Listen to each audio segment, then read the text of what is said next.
नमस्कार, आप देख रहे हैं जन टीवी उत्तराखंड और मैं हूं आपके साथ भानु दीक्षित। सबसे पहले नजर हेडलाइंस पर।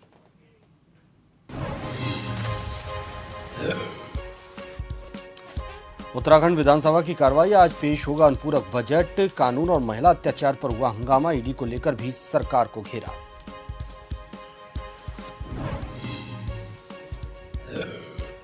सीएम धामी से चमोली के पत्रकार संगठन जनप्रतिनिधियों ने की मुलाकात, विभिन्न विषयों पर की चर्चा। भराड़ीसैंण में पत्रकारों के लिए रेस्ट हाउस बनाए जाने की घोषणा।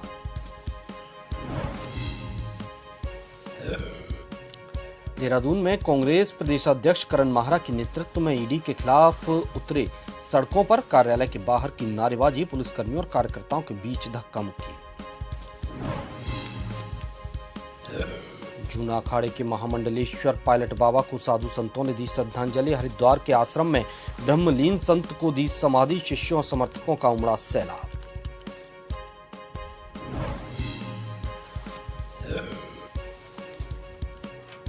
राज्य में भारी बारिश का अलर्ट जारी, मौसम विभाग ने दिया 8 जिलों के लिए चेतावनी, लोगों से की सावधानी बरतने की अपील।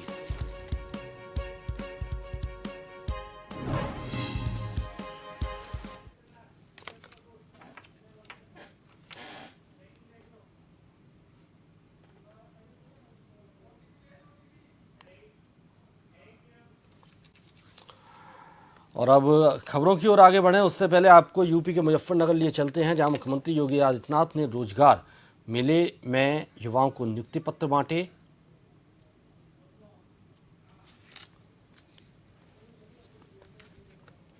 ये तस्वीरें आप देख रहे हैं मुजफ्फरनगर से।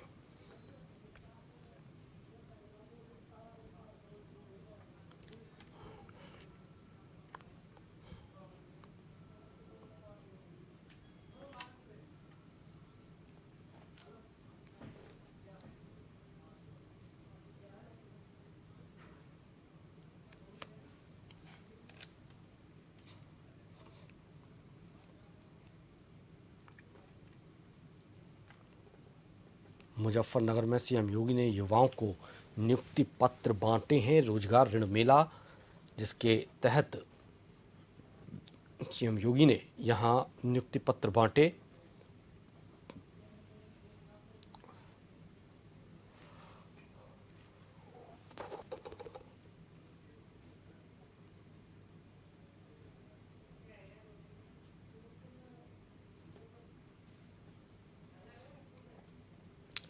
युवाओं से बातचीत करते हुए और उनसे मुलाकात करते हुए मुख्यमंत्री योगी आदित्यनाथ जी।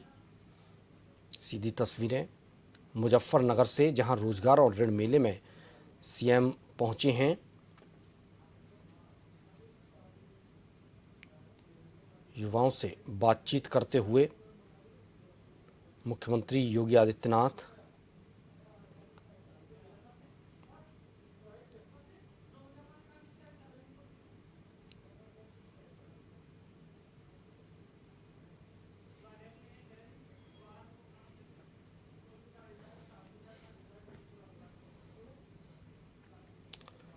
सीएम योगी ने युवाओं को यहां नियुक्ति पत्र दिए और अब युवाओं की समस्याएं सुनते हुए, उनसे बातचीत करते हुए मुख्यमंत्री योगी आदित्यनाथ।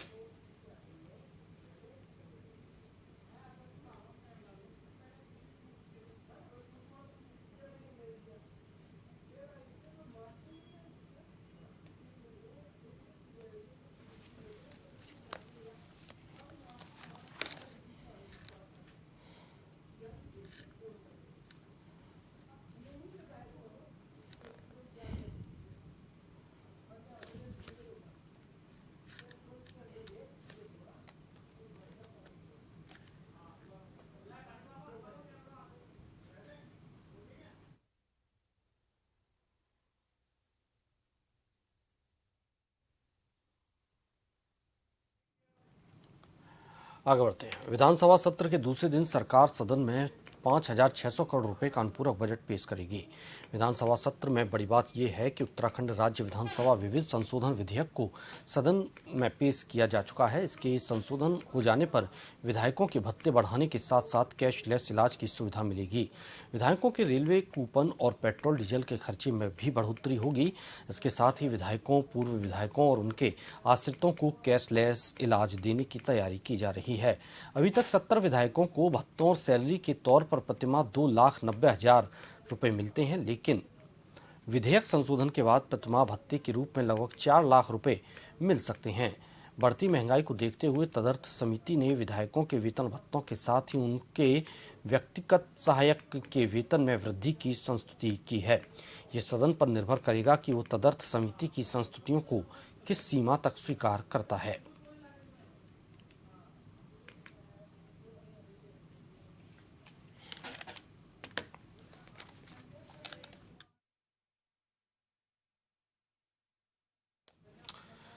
गैरसैंण के भराड़ीसैंण स्थित मुख्यमंत्री आवास में गुरुवार को सीएम धामी से चमोली के विभिन्न पत्रकार संगठनों के प्रतिनिधियों, वरिष्ठ पत्रकारों के शिष्टमंडल ने मुलाकात की। इस दौरान मुख्यमंत्री ने पत्रकारों से विभिन्न विषयों पर चर्चा की। इस दौरान सीएम धामी ने भराड़ीसैंण में पत्रकारों के लिए रेस्ट हाउस बनाए जाने की घोषणा की है। मुख्यमंत्री ने महानिदेशक सूचना को निर्देशित किया कि इस संबंध में तत्काल कार्य योजना तैयार की जाए। साथ ही सचिव संस्कृति एवं धर्मस्व हरिश्चंद्र सेमवाल को निर्देश दिए कि भराड़ीसैंण में मां भराड़ी देवी का भव्य मंदिर बनाया जाए।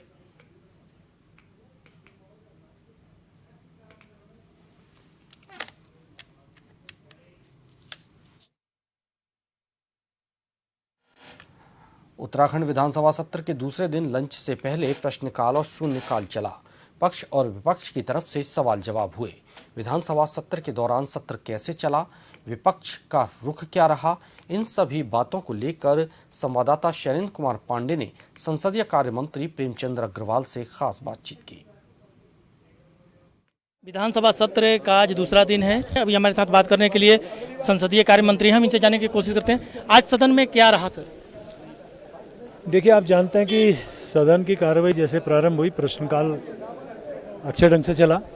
मैंने सदन में भी विपक्ष को बधाई दी है, आपके लिए माध्यम से भी उनका मैं धन्यवाद कर रहा हूं। और ये भी उम्मीद की है मैंने कि कल भी ऐसी सदन चलाएं, क्योंकि बार बार एक विषय ये उठाते थे सदन में, हालांकि उन्होंने उठाया कि सदन की कार्रवाई लंबी हो। और आप भी जानते हैं बिजनेस के आधार पर हम लोग कार्रवाई अवधि तय करते हैं। और जो इन्होंने उसका हवाला दिया, हमने उसमें जवाब दिया कि साधारणतया हम लोग उस आधार पे हम जो है अवधि तय करते हैं। फिर जिस प्रकार से एक भ्रष्टाचार वाला विषय का नियम 58 से आया, तो मैं आपको ये कह सकता हूँ कि सरकार जीरो टॉलरेंस के आधार पर चल रही है। अनेकों आंकड़ों के साथ मैंने जवाब दिया है और कहा है कि लगातार हम लोग कार्रवाई कर रहे हैं। 58 हमने राजपत्रित अधिकारियों को अरेस्ट किया है, अनेकों जो है केसेस पे ट्रैप की कार्रवाई की गई है, अनेकों हम ऐसी कार्रवाई कर रहे हैं। जो हमने वेबसाइट नंबर, ईमेल नंबर, दूसरी जो ऐप्स वगैरह हमने जारी किए, जनता उसका लाभ उठा रही है। और कुल मिला के सरकार जिस प्रकार से भ्रष्टाचार के विरोध में काम कर रही है, मैं समझता हूं कि जनता भी इसको स्वीकार कर रही है। शून्यकाल में कुछ ऐसे सवाल उठे थे जिन पर काफी पूछा गया। टीचरों की जो कमी है एक बहुत बड़ी समस्या है, टीचर गेस्ट टीचरों की भी बात उठी है। क्या सरकार की अभी वो प्रश्न की कार्रवाई जारी है और माननीय मंत्री उसका जवाब देंगे। तो अभी हमारे साथ संसदीय मंत्री प्रेमचंद अग्रवाल जी थे, जिनका साफ कहना था कि पक्ष ने और विपक्ष ने मिलकर के सदन को शांति ढंग से प्रश्नकाल को चलाया है और आगे भी अपेक्षा रखते हैं कि विपक्ष इसी तरह विधानसभा सत्र में बहस करे और शांतिपूर्ण ढंग से बनाए रखे। कैमरामैन आकाश के साथ मैं शैलेंद्र कुमार पांडे, जन टीवी, गैरसैंण के लिए। लैंसडाउन विधायक दिलीप रावत ने विधानसभा के बाहर तख्ती लेकर सरकार से वन अधिनियम लागू करने की मांग की। तो वहीं इस मौके पर उन्होंने कहा कि राज्य में जंगली जानवरों के हमले बढ़ गए हैं। कई जगहों पर जंगली जानवरों ने आबादी क्षेत्र में जाकर मानव जीवन को क्षति पहुंचाई है। वन जीव मृत्यु में मुआवजे बढ़ाने सहित कई और मुद्दों पर विधायक दिलीप रावत ने संवाददाता शैलेंद्र कुमार पांडे से खास बातचीत की।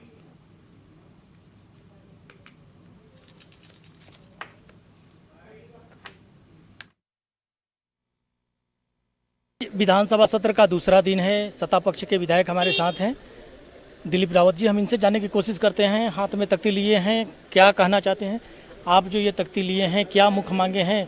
आप तो सत्ता पक्ष के विधायक हैं। देखिए, हमारी मांग पूरी उत्तराखंड की मांग है और हम चाहते हैं कि जो वन्य जीवन से आजकल हमारा पूरा उत्तराखंड जो है असुरक्षित सी महसूस हो रहा है, माताओं की गोदी से बच्चों को छीनकर गुलदार खा जा रहा है, तो निश्चित रूप से हम सब लोगों को इसमें चिंता करने की बात है। एक तरफ वन्य जीवन की आड़ में हमारे तमाम विकास कार्य रुके पड़े हैं और दूसरी तरफ वन्य जीव हमको जो है भयभीत कर रहे हैं।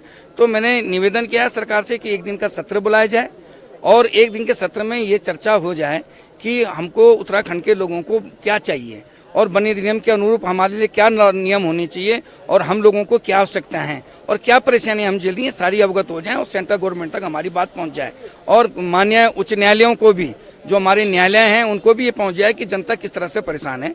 तो मेरा इन सबका संज्ञान लेने के लिए मैंने एक दिन का सत्र की मांग की है और सरकार से निवेदन किया है कि जो मुआवजा है वन्य जीव से जो लोग मारे जा रहे हैं उनको मुआवजा भी बढ़ाया जाए। आप 17 से विधायक हैं, 17 से ही बीजेपी की यहाँ पर सरकार है, दूसरी बार आपकी विधायक की पारी है। क्या सरकार में आपकी सुनी नहीं जा रही है क्या? नहीं, हमारी सुनी जा रही है, लेकिन असल में ऐसा है कि केंद्रीय सरकार है, कोई एनजीटी है, बाघ प्राधिकरण है, इतनी सिस्टम है कि जो एक स्टेट गवर्नमेंट भी उसमें कुछ कर नहीं पाएगी। इसलिए स्टेट गवर्नमेंट को केवल ये है कि मजबूती के साथ अपना पक्ष रखना चाहिए और ये बात कहनी चाहिए कि उत्तराखंड के परिप्रेक्ष्य में इस अधिनियम को दोबारा से संशोधन करना चाहिए। सरकार की तरफ से क्या कोई आश्वासन है अभी आपको? नहीं, अभी मैं इसके बाद बात करूंगा। अभी उन्होंने कहा कि हम सदन लगाएंगे, एक दिन का चर्चा करेंगे, लेकिन अभी तक हुआ नहीं है और इसलिए मैंने दोबारा से रिमाइंड करने के लिए उनके सामने ये मैंने अपना विरोध प्रकट किया। तभी हमारे साथ बीजेपी के विधायक दिलीप रावत जी थे, जिनका कहना था कि वन अधिनियम में संशोधन की जरूरत है और इसके लिए उन्होंने एक दिन का विशेष सत्र का भी मांग किया है। अब देखने वाली बात होगी कि इनकी मांग को सरकार कब तक पूरी करती है। कैमरामैन आकाश के साथ मैं शैलेंद्र कुमार पांडे, जन टीवी, गैरसैंण। और अब आपको सीधे भराड़ीसैंण लिए चलते हैं, जहां गैरसैंण में विधानसभा के मानसून सत्र जारी है।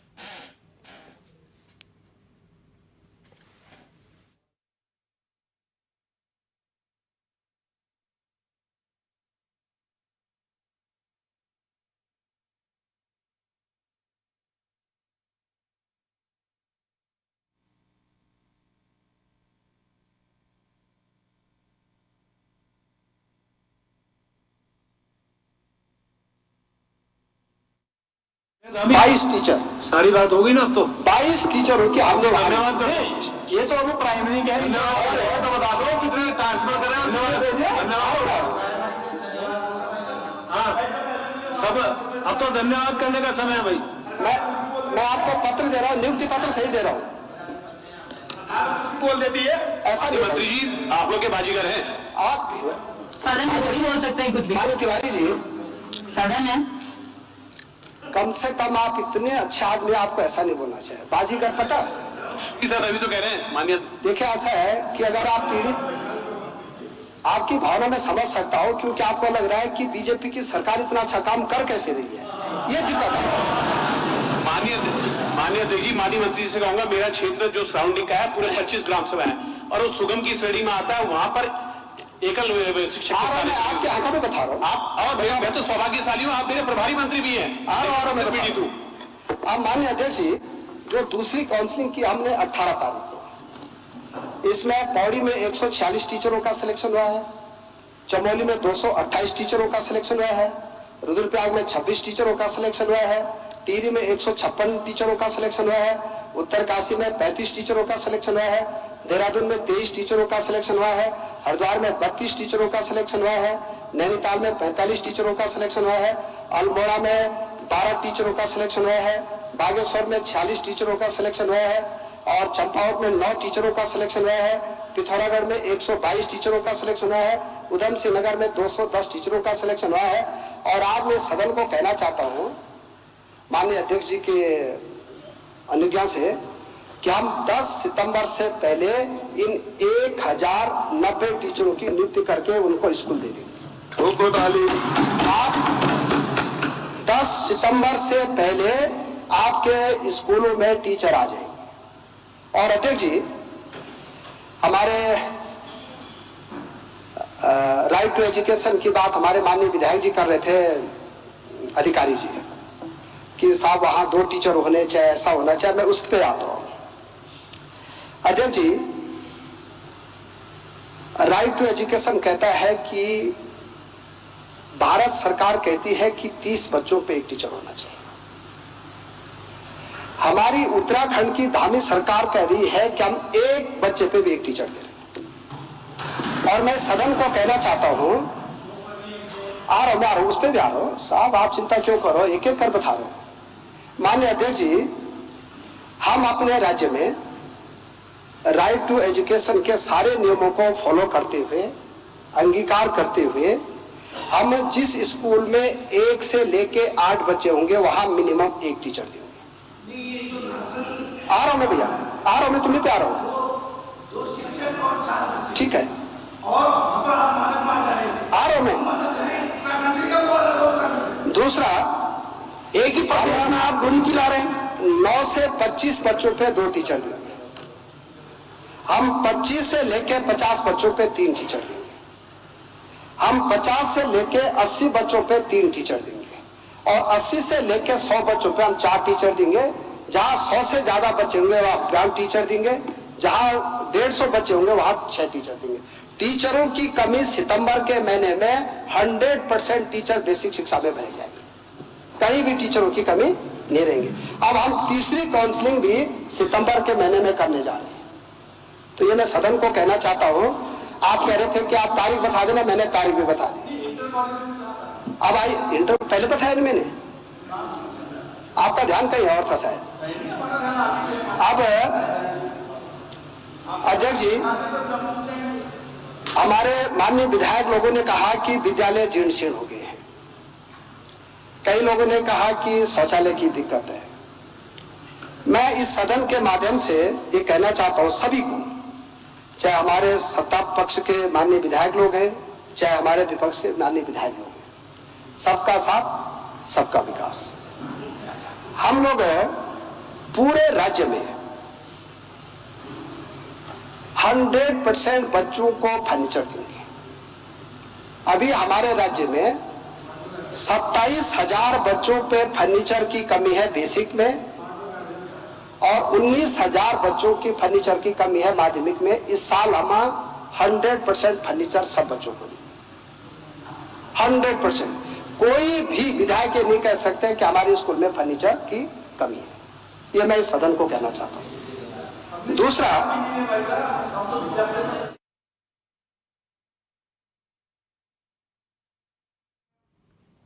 आगे बढ़ते हैं। विधानसभा सत्र के दूसरे दिन प्रश्नकाल में पक्ष और विपक्ष की तरफ से जोरदार बहस हुई। विपक्ष ने कई सवाल उठाए तो पक्ष ने उनका जवाब दिया। सत्र को लेकर विपक्ष का क्या नजरिया रहा, इस पर हमारे संवाददाता शैलेंद्र कुमार पांडे ने कांग्रेस विधायक आदेश चौहान से खास बातचीत की। कांग्रेस के विधायक आदेश चौहान जी हैं, हम इनसे जानने की कोशिश करते हैं कि आज दूसरे दिन का जो सत्र चला है किस रूप में इसको देखते हैं, क्या क्या चर्चाएं हुई। नहीं, हमारे देखो काजी निजामुद्दीन एक उन्होंने विषय उसमें लाए कि भाई सदन की अवधि लंबी होनी चाहिए, क्योंकि साल में 10 दिन सदन चल रहा है। देश के जो ज्वलंत मुद्दे हम उनको नहीं उठा पा रहे। लेकिन सरकार को की बात है ना कि भैंस के आगे बीन बजाने जैसा होता है। अभी हमारा जो है स्थगन लगे हुए हैं।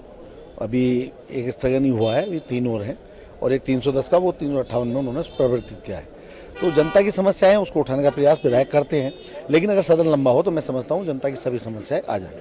प्रश्नकाल के दौरान क्या आप जो पक्ष के सवाल जवाबों से संतुष्ट हैं? प्रश्नकाल में देखिए, एक हमारे जो उमेश जो निर्दलीय उन्होंने उठाया, लेकिन जवाब कुछ हो रहा है। जवाब से कोई संतुष्ट नहीं है। लेकिन होता क्या है कि अधिकारियों को सरकार, मतलब जो है कि मंत्री, वो बचाना चाहते हैं। लेकिन जनता के काम से कोई सरोकार इनका नहीं है। केवल लीपअप होती है कि हम जो बात रखते हैं उसका जवाब संतोषजनक नहीं आता। संसदीय कार्य मंत्री ने कहा है कि आज शांति से विधानसभा सत्र चला है और आगे भी अपेक्षा रखते हैं कि विपक्ष इसी तरह सहयोग करेगा। नहीं, हम विपक्ष हर समय शांति से चाहता है, क्योंकि विपक्ष चाहता है कि भाई शांति से सदन चले और लंबा चले, जिससे कि जनता के मुद्दे उठ सके। लेकिन सरकार नहीं चाहती।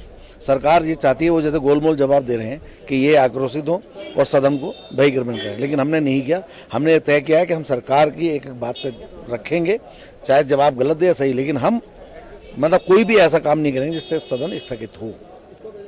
तो अभी हमारे साथ कांग्रेस विधायक आदेश चौहान जी थे, जिनका कहना था कि वो सदन में सरकार से चर्चा चाहते हैं, इसीलिए सदन में कोई हंगामा नहीं करना चाहते हैं कि सरकार सदन को स्थगित करे। अपने सहयोगी आकाश के साथ मैं शैलेंद्र कुमार पांडे, जन टीवी, गैरसैंण।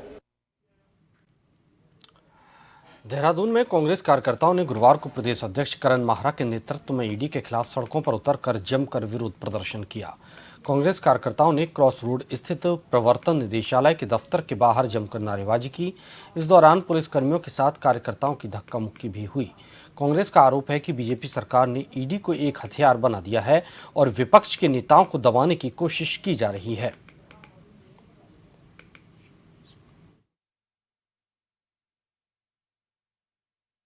जिस तरह आज ये जो केंद्रीय एजेंसी ईडी का गठन जब किया गया था, इसका भले ही गठन कांग्रेस ने किया था, पूरे इंटरनेशनल लेवल पर इसका मकसद आतंकवाद को रोकने के लिए, जो हथियारों की सप्लाई होती है उसको रोकने के लिए इसका गठन किया गया था।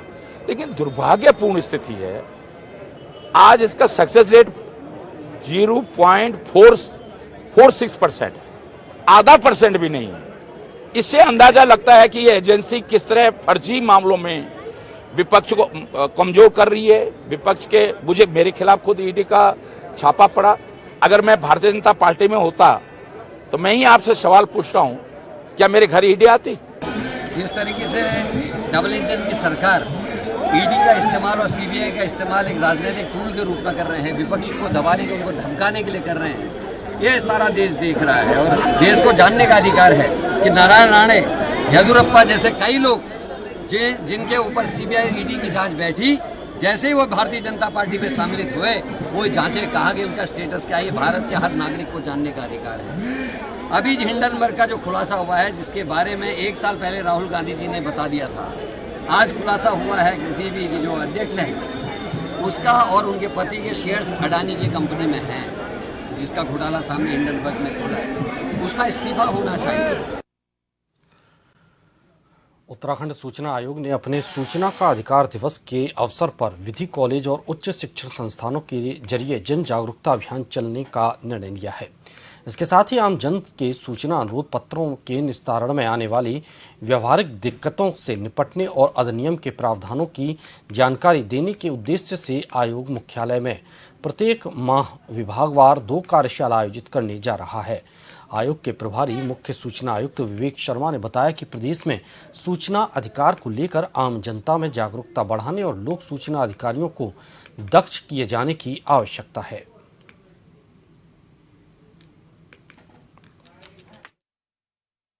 राज्य में सूचना का अधिकार अधिनियम के प्रभावी क्रियान्वयन के लिए लोक सूचना अधिकारी एवं प्रथम अपीलीय अधिकारियों को प्रोत्साहित करने के उद्देश्य से राज्य सूचना आयोग आरटीआई दिवस के मौके पर अनुरोध पत्रों का बेहतर निष्पादन करने के लिए 5 लोक सूचना अधिकारियों तथा प्रथम अपील का प्रभावी निस्तारण करने के लिए 3 अपीलीय अधिकारियों को पुरस्कृत करेगा। अभी 12 अक्टूबर को हमारे यहाँ पर प्रत्येक वर्ष मनाया जाता है जो आरटीआई दिवस है, तो उसी के आसपास एक हम वार्षिक एक आयोजन करते हैं। तो उसी उपलक्ष्य में जो अच्छा कार्य कर रहे हैं, जो पीआईओज हैं, लोक सूचना अधिकारी, और जो अपीलीय अधिकारी जो अच्छा कार्य कर रहे हैं, तो उनमें से को पुरस्कृत किया जाएगा। उसमें से 5 लोक सूचना अधिकारी और 3 उसमें प्रथम अपीलीय अधिकारी। इसी प्रकार से जो है लोक सूचना अधिकारियों को सूचना अधिकार के अंतर्गत आम जन के सूचना अनुरोध पत्रों के निस्तारण में आने वाली व्यवहारिक दिक्कतों से निपटने तथा अधिनियम के प्राविधानों की जानकारी देने के उद्देश्य से आयोग मुख्यालय में प्रत्येक माह विभागवार 2 कार्यशाला आयोजित की जाएगी। मसूरी में संस्कृत महोत्सव के तहत मसूरी के विभिन्न हिंदी माध्यम स्कूल के छात्रों ने मसूरी गुरुद्वारा चौक से गांधी चौक तक संस्कृत जागरूकता रैली निकाली। इस दौरान छात्रों ने संस्कृत भाषा में लिखी हुई पंक्तियां और श्लोकन की तख्तियां हाथों में ली हुई थीं। छात्र छात्राओं ने लोगों को संस्कृत भाषा के महत्व के बारे में समझाया। रैली के दौरान छात्र छात्राओं ने संस्कृत लोक नारे लगाकर संस्कृत गीतों का उच्चारण किया। मसूरी संस्कृत महाविद्यालय की प्राचार्य मीनाक्षी चौहान और पूर्व प्राचार्य ब्रजेश सयाना ने कहा कि जन जन के जीवन की भाषा में संस्कृत एक अनिवार्य पहलू बने, लोक जीवन की लोक संस्कृति में संस्कृत भाषा का समावेश हो।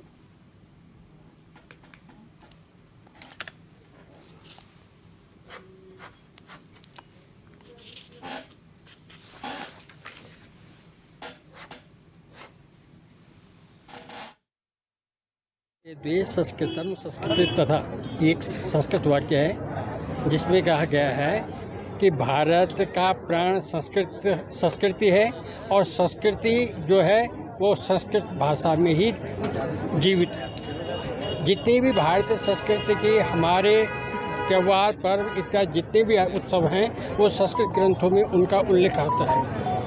वर्तमान में संस्कृत भाषा के विषय में अधिक अगर बोला जाए तो समय इतना अधिक नहीं होगा। तो ये तो आज सर्वविदित है कि योग सारे विश्व में परिचित हो गया है और उसके साथ साथ आयुर्वेद भी अब धीरे धीरे सभी के उसमें प्रचार प्रसार हो रहा है। आज हमारे विद्यालय द्वारा संस्कृत दिवस के उपलक्ष्य में रैली निकाली गई है। हम लोग एक हफ्ते से 16 तारीख से हम लोग कार्यक्रम कर रहे हैं जिसमें भाषण प्रतियोगिता अन्य कई प्रतियोगिता में संस्कृत की करवाई है और आज उसी क्रम में हमने संस्कृत पदयात्रा लंढौर गांधी चौक से स्टार्ट करी और आज यहाँ पे गांधी चौक पे हमने ख़त्म करी है। गुरुद्वारा चौक से शुरू करके गांधी चौक पे समाप्त करी। इसका मुख्य उद्देश्य ये है कि जो हमारी वर्तमान पीढ़ी है उसको हमारी जो वैदिक परंपरा है उसका ज्ञान नहीं है या संस्कृत कहते हैं संस्कृत कितनी अगाढ़ है, कितनी उसमें कितनी ज्ञान भरा है उसका अभी तक उन्हें भान नहीं है। हमारी उत्तराखंड की द्वितीय राजभाषा का गौरव भी संस्कृत को प्राप्त है। रुड़की में पथरी थाना क्षेत्र के धनपुरा गांव में फावड़े से हमला कर अपनी मां को मौत के घाट उतारने वाले आरोपी बेटे को पुलिस ने गिरफ्तार कर लिया। आरोपी नशे का आदी है।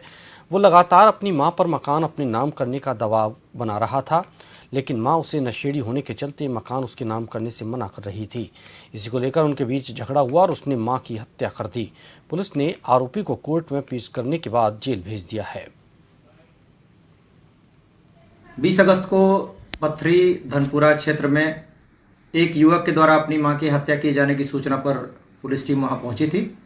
इस संबंध में मृतका के पति सूरज भान के द्वारा अपने पुत्र सावन के विरुद्ध हत्या का अभियोग अंतर्गत धारा 103(1) भारतीय न्याय संहिता पंजीकृत कराया गया था। एसएसपी सर के निर्देशों के अनुपालन के क्रम में 4 टीमें गठित की गई थी।